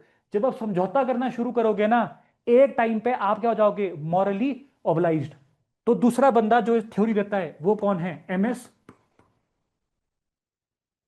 रंधावा। तो ये जो आर एस शर्मा है, एम एस रंधावा साहब है, या आलूवालिया साहब है, ये आपके जो shift from ancient too early medieval है ना, उसके बीच में आपको एक डिबेट आती है आंसर में लिखने की, फ्यूडलिज्म। वो अभी आपको मैंने बताई है। तो ये तीन बंदों की है, आर एस शर्मा, रंधावा और आलूवालिया। तेरा three prominent historians on feudalism. ये है वो फ्यूडलिज्म का period. Debate, this is the debate, this is the core debate. और एक डिबेट आएगी आपकी कब? 18th सेंचुरी की डिबेट, मुगल और, मतलब मुगल और लेटर मुगल और ब्रिटिश पीरियड, मतलब मेडिवियल से मॉडर्न जा रहे हो आप। तो हमने आज कितनी डिबेट को सिर्फ एक एब्जॉर्व किया। एक डिबेट आएगी विमेन के ऊपर, चेंज एंड कॉन्टिन्यूटी की डिबेट्स होती है सारी। एक डिबेट आएगी आपकी किसके ऊपर? एंशियंट से अर्ली मेडिवियल। एक डिबेट आएगी लेटर मेडिवियल से मॉडर्न। और एक डिबेट आएगी मॉडर्न से पोस्ट इंडिपेंडेंस। कि जब इंडिया गया तो नेहरू का सोशलिज्म मॉडल या नेहरूवियन मॉडल, कैसे उसने इंडिया को देखा? क्योंकि उसने इंडिया को कैसा रखा था? Closed economy. क्या वो सही था या गलत था? वो जो 60 साल हमने कुछ नहीं किया, तुमने कुछ नहीं किया, वो वाली डिबेट। तो डिबेट आपको सिर्फ चार आएगी, लेकिन इसके ऐसे आपको आ सकते हैं, जैसे विमेन कैसे बन जाता है, ऐसे ऐसे करके। तो ये जो सारी है, इसमें आपको क्या देखने को मिलेगा? Political fragmentation of India. समझ आया आपको जी? चलो जी, नेक्स्ट लिखेंगे आप बाण शेखर कॉपर इंस्क्रिप्शन, अगली फटाफट लिखेंगे अब ना, क्योंकि इनका कुछ है नहीं अब। बाण Shekhar, BANSHEKRA, Ban Shekhar copper inscription dash Harsha, 7th century, 7th century plus Aihole Prashasti, Aihole प्रशस्ति, AIHOLE, एहोल प्रशस्ति डैश पुलाकेसिन 2, पुलाकेसिन 2 चालुक्यास। ये कंटेम्पररी एक दूसरे के ना, पुलाकेसिन 2। हर्षा और ये आपस में क्या हो गया अब? कंटेम्पररी, समकालीन एक दूसरे के। पुलाकेसिन 2 634 CE,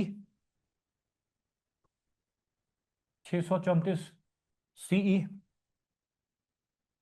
उसके बाद नेक्स्ट लिखेंगे आप, थोड़ा सा स्पेस देना, इसके नीचे थोड़ा सा स्पेस देना, मतलब एटलीस्ट 3-4 लाइनों का स्पेस दे दो। उसके नीचे लिखो आप ममाला इंस्क्रिप्शन, MAMALLA, ममाला इंस्क्रिप्शन स्लैश, ममाला किसका टाइटल नेम था? नरसिम्हा वर्मन, नरसिम्हा वर्मन। अब वर्मन क्या हो गया यहाँ पे? क्षत्रिय। नरसिम्हा वर्मन है आपके पल्लवा, पलवाज, नरसिम्हा वर्मन पलवास। ये आपके टेम्पल है, टेम्पल ममाला, ममालापुरम, महाबलीपुरम बनेगा आस्ते आस्ते। ये चलेगा आपके कौन सा? द्रविडिया स्टाइल, अब जो ना टेम्पल मेकिंग का क्लाइमेक्स जाएगा ये, ठीक है ना? Narasimha Varman 7th 8th century, क्योंकि बनता रहेगा ये।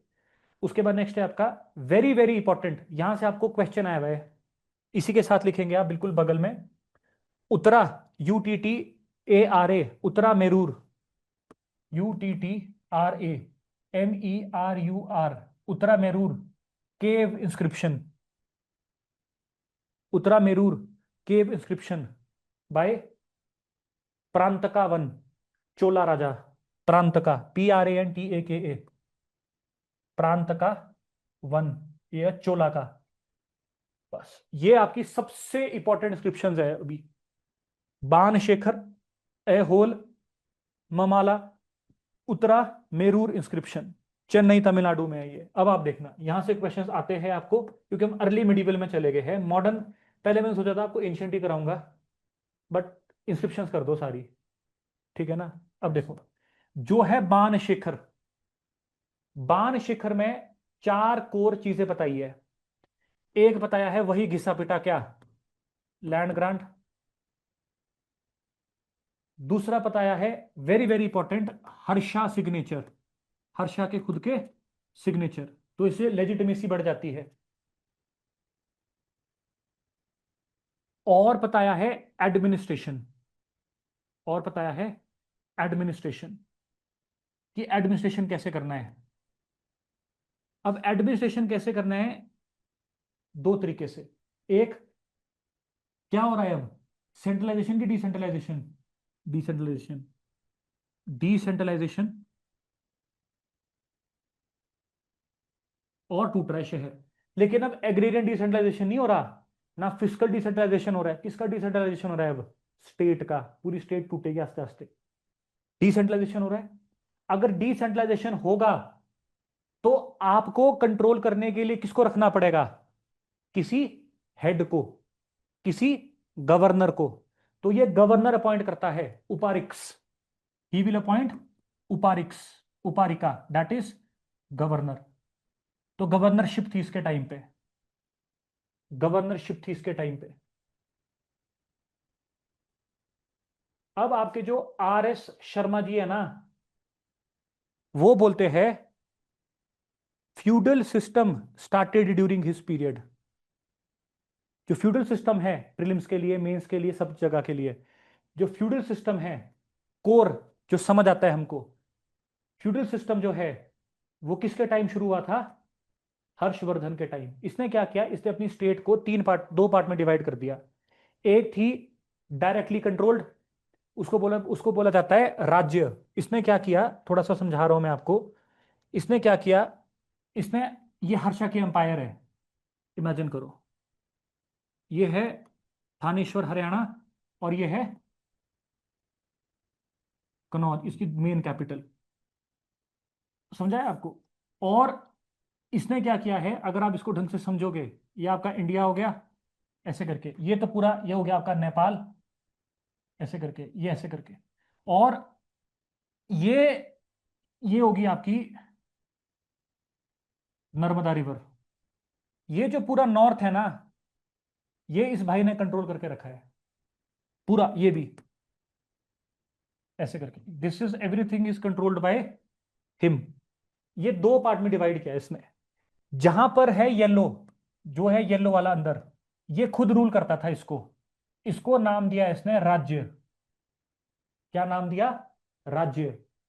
और जो बाहर है ना, ग्रीन कलर वाले, जैसे कश्मीर, जैसे हिमाचल प्रदेश, लेकिन हिमाचल का नाम क्या मेंशन है यहाँ पे? जलंधर, क्योंकि Kangra was the part of Jalandhar. Nepal, Bengal, north west, ये हो गया आपके कितने राज्य? 5। इसका नाम क्या था? उपारिक। इनका नाम क्या था? उपारिक। और इनको कौन कंट्रोल करता था? उपारिका। उपारिका मतलब गवर्नर। ये क्या थी? Feudal states.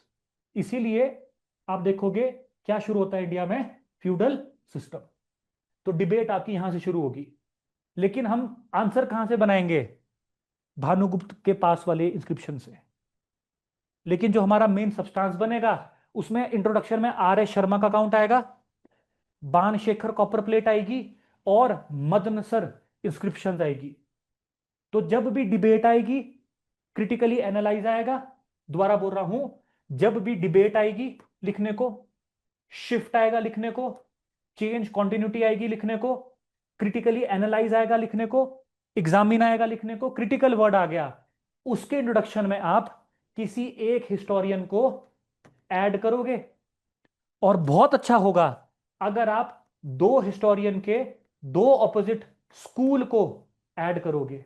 तो जिन जिन के अभी आपने मेरे को आंसर भेजे, जिनके मैंने इंट्रोडक्शन में बोला है कि थोड़ी सी इसमें कमी है, वो कमी क्या है? कि वो इंट्रोडक्शन प्लेन है, वो इंट्रोडक्शन क्रिटिकल आले आंसर को जस्टिफाई नहीं कर सकता। अगर सिंपल होता ना, discuss how the archaeological sources are more balanced than, तब आप ऐसे लिख सकते थे। लेकिन यहां पे वर्ड क्या था? क्रिटिकल।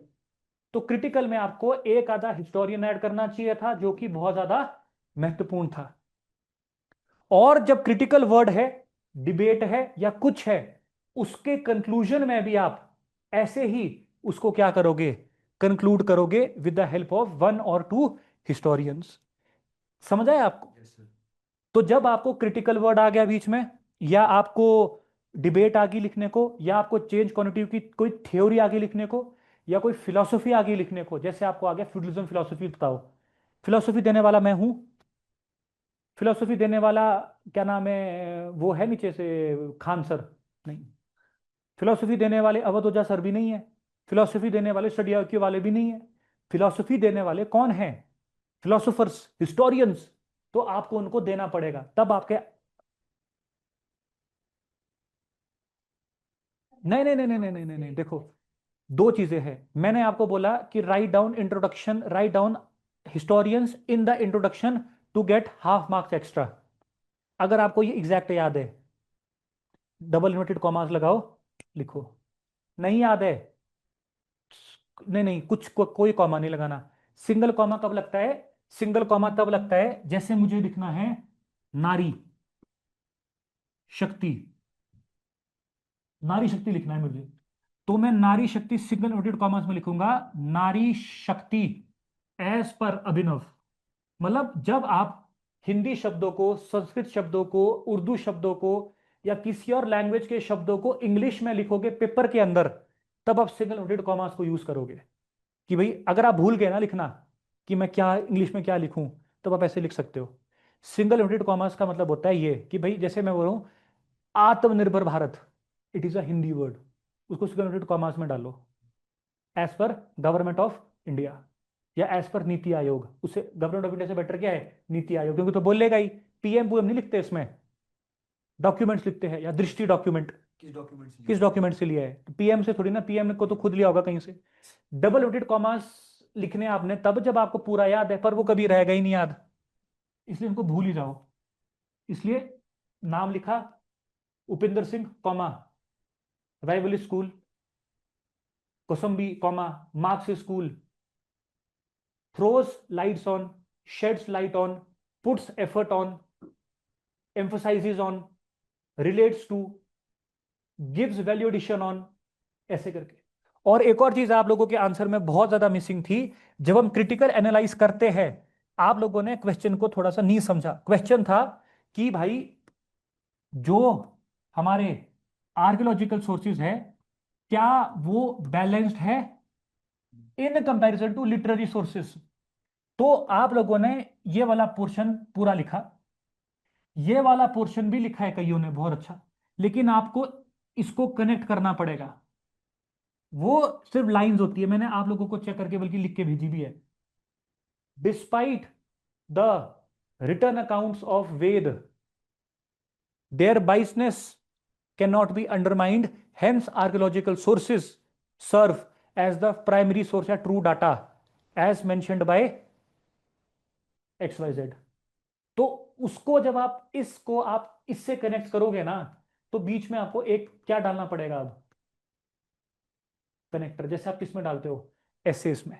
क्योंकि आप एक तरीके का फंडामेंटल हाफ ऐसे हाफ आंसर लिख रहे हो।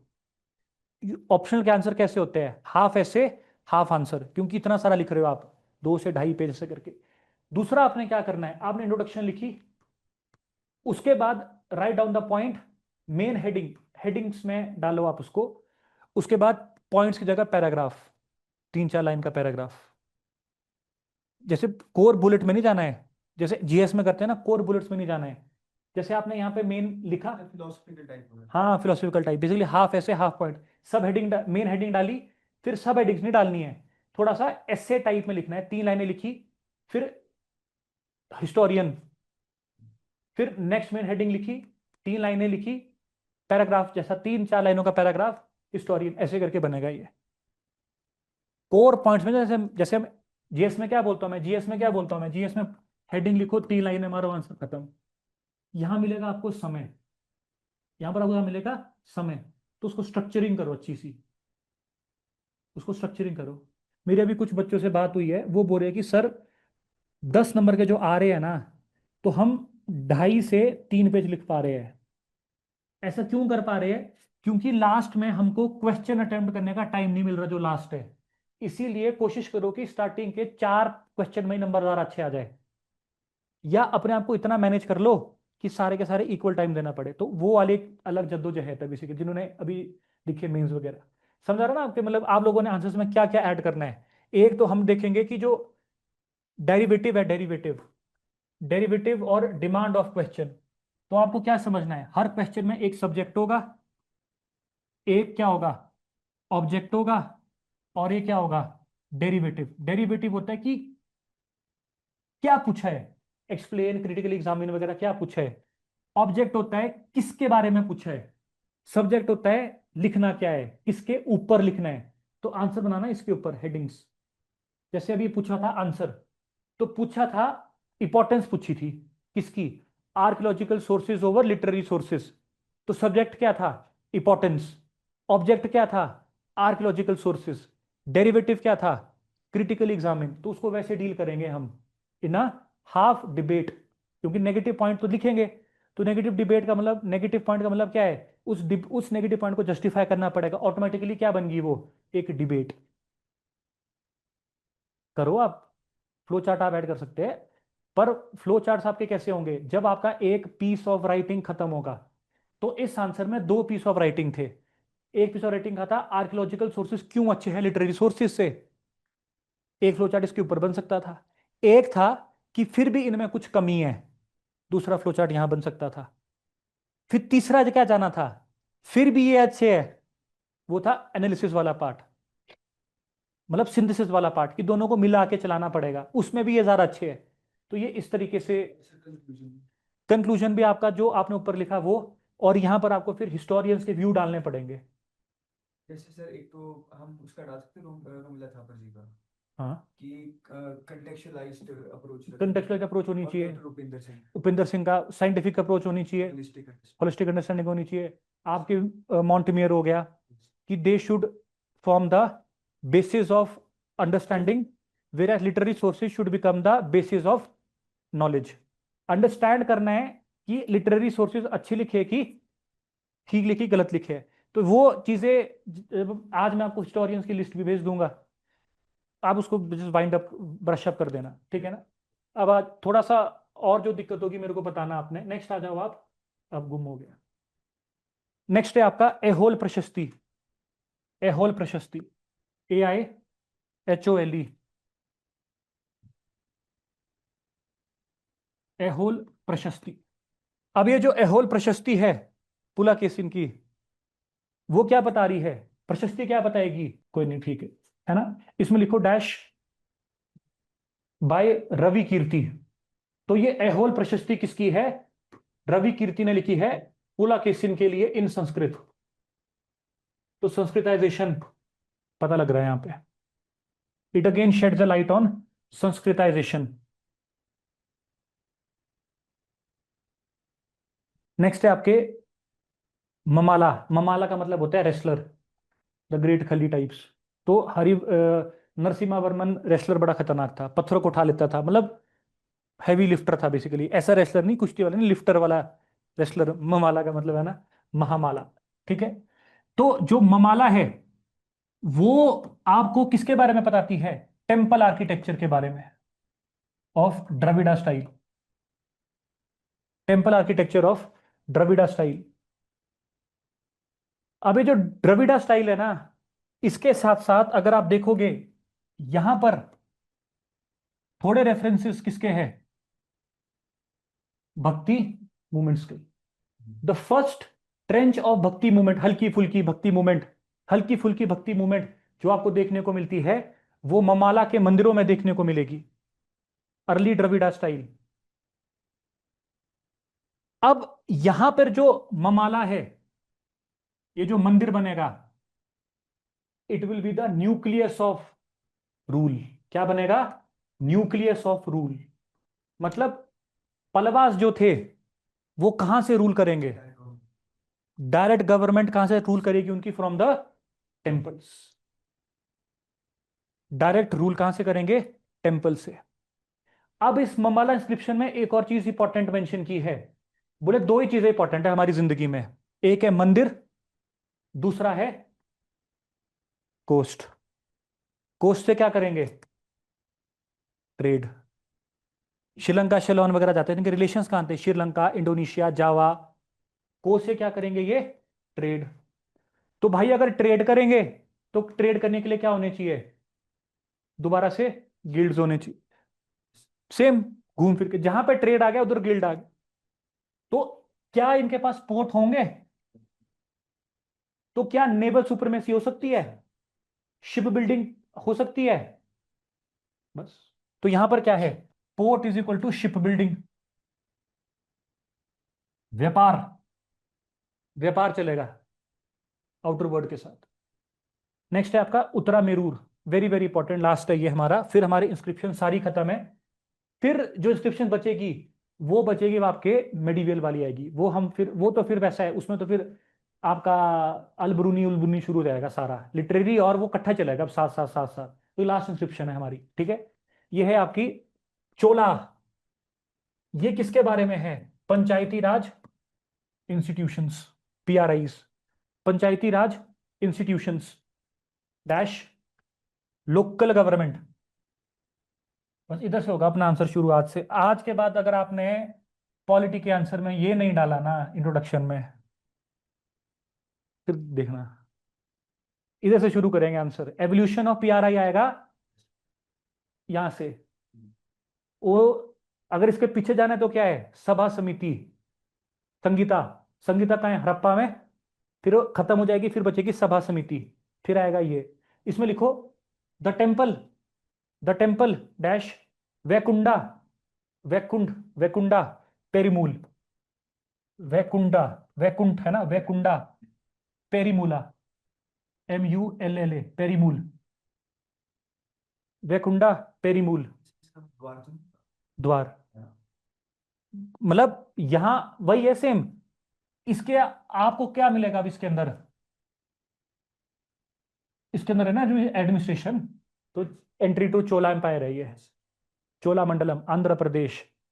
चेरा मीन्स केरला, केरला पुत्र। पलवास का मतलब है the region between Andhra and Tamil Nadu.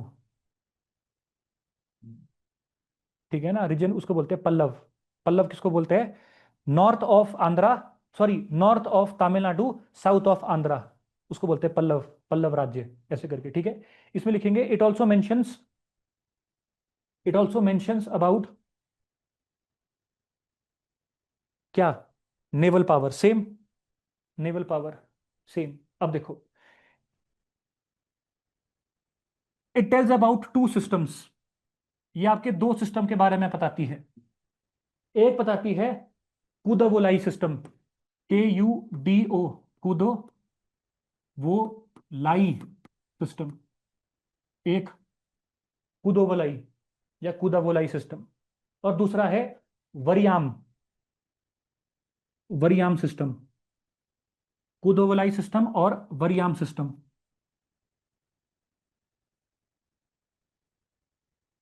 भगवान मौका नहीं दे रहा मीन्स लिखने का, सारी मीन्स की कलाकृति यही निकल जाती है मेरे क्लास में, डायग्राम सर यही बन जाते हैं। कुदोवलाई क्या है, Kudavolai is a electoral process, Kudavolai is a electoral process. कूदो का मतलब होता है पाम। ये क्या करते थे, एक मटके में, एक मटके में पाम लीव्स डालते थे। पाम लीव्स में लोकल सेल्फ गवर्नमेंट का बंदे का नाम होता था लिखा हुआ, और कोई छोटा बच्चा आएगा जिसको कुछ नहीं पता, वो एक नाम उठा देगा। मतलब बैलेट सिस्टम की तरह। Ballot system, early first ballot system of India, this is the first ballot system of India, early ballot system. लेकिन इसमें वोट काउंट नहीं करेंगे, जो एक नाम निकल गया ना वो है चिट सिस्टम। अब इसमें जो नामांकन करेंगे ना उनकी एज होगी 30 से 45 या 35 से 45, इसमें एज भी डिफाइंड थी। अब हमने ये नहीं लिखनी, अब इतना नहीं लिखना हमने कि क्या एज थी, क्या थी, कुछ थी, क्या थी। लेकिन जो 35 साल है ना, ये आज तक 35 साल ही है अब। इसलिए कॉन्स्टिट्यूशन कुछ हम धोखा है भाई, हिस्ट्री है जो है, सब कुछ हिस्ट्री है, मतलब सेम ट्रेजेक्टरी। सेम ट्रेजेक्टरी में। तो ये चेंज इन कॉन्टिन्यूटी है अब आज तक है। सोचो आपका आंसर किस ट्रेजेक्टरी पर जाएगा। अगर आपको कभी, अगर आपको यह आ गया ना कि क्या हमने इंडिया ने ब्रिटिशर्स के रिमेन्स को छोड़ दिया है, आप यस बोलना, बोलना छोड़ दिया है, बोलना अब यार हमने कभी एक्सेप्ट ही नहीं किया, बोलना नेक्स्ट टेंजेंट पे ले जाना डिबेट को। ठीक है ना। उसके बाद जो आपके वैरा में ना, ये होती थी committees, these are the committees, these are the committees, local committees. Justice, finance, garden, justice finance garden, किसके लिए, जस्टिस डिलीवर करने के लिए, फाइनेंस के लिए, गार्डन के लिए। बस 2 मिनट है ना। गार्डन क्यों, साउथ के मंदिरों का सबसे इंपॉर्टेंट डिफरेंशियल फैक्टर क्या है, गार्डन्स। दूसरा क्या है, लेक्स। समझ आ रहा है क्यों है, क्योंकि उसके अंदर उनकी क्या चलती थी, एम्पायर। अब डेफिनेटली डेकोरेट करेंगे। डेकोरेट करेंगे, क्योंकि मेरे को रोज सुबह देखना है भाई बाहर। इट इज सिमिलर टू, अब जब हम उसको ज्यादा पढ़ते हैं ना, it is similar to parliament. Parliament, मंदिर है उनके लिए, हमारे लिए। And in Himachal it is similar to Sutlej valley style temples, नीचे राजा रह रहा है, उसके ऊपर मंदिर है। तो सरहान का भीमाकाली टेम्पल सबसे ज्यादा ब्यूटीफाइड टेम्पल है, उसमें बावड़ी बुड़ी वेल वुल सब होती थी, देखो बॉडी को बंद करके रखा हुआ है। या चौपाल का टेम्पल हो गया, श्री गुल महादेव का, बिजट महादेव का, वेल्स वगैरह थी बंद करके रखिए, गार्डन्स थे, अब तो वो लगा दिया ना हमने पत्थर वगैरह शील। तो ये सिस्टम्स बहुत कोर थे, यहां से चलती थी एम्पायर्स। तो रिलीजियस पॉलिटिकल एक्सपेक्ट देखने को मिल रहा है यहां पर। तो दीज आर कमिटीज। अब यहां से हमको क्या लग रहा है पता, कि भाई this entire system is based on democracy, this entire system is based on democracy, democracy, बस खत्म। और क्या करते थे ये, दे यूज टू, नेवल था, पोर्ट था, ट्रेड था, गिल्ड्स थे। अब जो यहां पर ट्रेड करते थे उनकी अपनी कम्युनिटी होती थी, इनको बोलेंगे आप नगराम, इनको क्या बोलेंगे, नगाराम। अब देखो लास्ट लिखा रहा हूं मैं आपको दो लाइनें, Nagaram, Nagaram according to Romila Thapar can be a urban area similar to nagar, nagar means urban centre, Nagaram, नगर और ग्राम, अब ग्राम का अपडेटेड वर्जन नगर। Whereas according to Kosambi it is a committee और गिल्ड ऑफ मर्चेंट ट्रेडर्स। ऐसे करके देखो, अब आपने आर्कियोलॉजिकल सोर्स की वैल्यू को डिक्रीज कर दिया, पता नहीं क्या है, क्योंकि ऑब्जेक्टिव तो हमारे को पता है कि ट्रेड तो कर रहे हैं ये। अब ट्रेड अर्बन एरिया में हो रहा है कि ट्रेड कम्युनिटी कर रही है, अब ये सब्जेक्टिव हो गया अब अपना, तो ये डिबेट के लिए ऐसे यूज होता है, ठीक है ना। तो ये थे हमारे सारे के सारे इंस्क्रिप्शंस, ठीक है ना, these were all your inscriptions जो भी इंपॉर्टेंट थी थोड़ी बहुत, ठीक है ना। बस कल हम क्या करेंगे, कल we'll cover the rest of archaeological sources, क्योंकि वो है नहीं, जीरो है वो। हम कल करेंगे questions, P Y Qs of archaeological sources सारे के सारे जितने भी है। बाकी thank you so much, thank you. और मजे करो। एक क्वेश्चन भेजूंगा मैं आपको व्हाट्सएप पे, वो आपने मेरे को लिख के भेज देना है, ठीक है ना, वो आपने मेरे को लिख के भेज देना है। ऑनलाइन अगर कुछ समझ नहीं आएगा तो वो भी पूछ लेना आपने, पर इंस्क्रिप्शन से इसके ऊपर इंस्क्रिप्शंस में कुछ भी नहीं है, ना इससे ज्यादा आप अब कुछ पढ़ना है इससे, मतलब ये पूरा है अब इसमें। बस एक मिनट रुकना है यार, कहाँ गया, दिख रहा है आपको कहीं, पी वाई क्यूज। तो ये थे कुछ questions, role of guilds in Indian economy पूरा निकल जाएगा इससे, कल हम यही डिस्कस करेंगे। फिर है आपका political economic consequences of land grants, अब आपको लैंड ग्रांट्स पता है, अग्रांट्स वगैरह, धर्म ध्रुम प्रचार होगा। फिर एक है literary archaeology sources of Buddha's age, literary sources हमने करने हैं, आर्कियोलॉजिकल सोर्स हमने सारे कर दिए, ठीक है ना।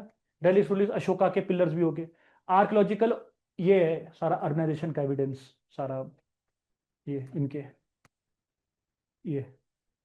फिर आपके नेक्स्ट हो गया how archaeological helps understand the later Vedic period, इसको ही मैंने ट्वीक करके आपको दिया था। फिर अशोकन एडिक्स एडमिनिस्ट्रेशन का, तो ये क्वेश्चन हम कल डिस्कस करेंगे, उसमें से बल्कि लिखेंगे क्लास में, ठीक है ना। ठीक है जी, thank you. Thank you. Thapar वाली लाइन रिपीट करना, थापर बोलता था कि ये मॉडर्न ग्राम है, मॉडर्न विलेजेस है, ये मॉडर्न विलेजेस, वो बोलती थी कि मॉडर्न विलेजेस है, तो नगर है, अर्बन एरियाज है ये, बस। ठीक है जी, थैंक यू।